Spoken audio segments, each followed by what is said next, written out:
Assalamualaikum warahmatullahi wabarakatuh. Selamat pagi anak-anakku. Sehat selalu. Hari ini kita akan membahas materi tentang energi dan perubahannya. Capaian pembelajaran hari ini yaitu peserta didik diharapkan dapat memahami pengetahuan ilmiah dan menerapkannya, atau membuat prediksi sederhana disertai dengan pembuktiannya. Peserta didik menjelaskan fenomena-fenomena yang terjadi di lingkungan sekitarnya dilihat dari berbagai aspek seperti makhluk hidup dan lingkungannya, zat dan perubahannya, energi dan perubahannya, bumi dan antariksa, keruangan dan konektivitas antar ruang dan waktu, interaksi, komunikasi, sosialisasi, institusi sosial dan dinamika sosial, serta perilaku ekonomi dan kesejahteraan. Peserta didik juga mengaitkan fenomena-fenomena tersebut dengan keterampilan teknis pada bidang keahliannya. Tujuan pembelajaran hari ini yaitu 1. Peserta didik diharapkan aktif dalam proses pembelajaran. 2. Peserta didik diharapkan dapat secara langsung mengaplikasikan perubahan energi dalam kehidupan sehari-hari. 3. Peserta didik dapat memanfaatkan panel surya dalam kehidupan sehari-hari.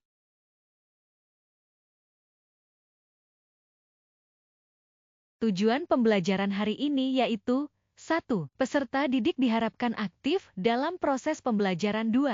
Peserta didik diharapkan dapat secara langsung mengaplikasikan perubahan energi dalam kehidupan sehari-hari. 3. Peserta didik dapat memanfaatkan panel surya dalam kehidupan sehari-hari. Bentuk-bentuk energi. 1. Energi kinetik.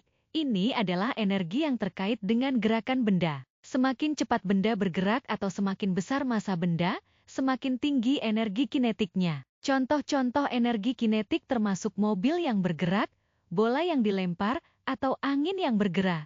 2. Energi potensial gravitasi.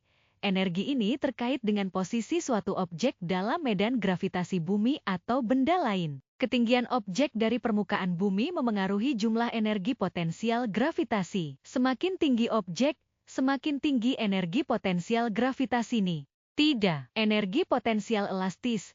Ini adalah energi yang terkait dengan deformasi elastis suatu objek, seperti pegas. Ketika Anda meregangkan pegas, Anda menyimpan energi potensial elastis di dalamnya, yang akan dilepaskan saat pegas kembali ke bentuk semula. 4.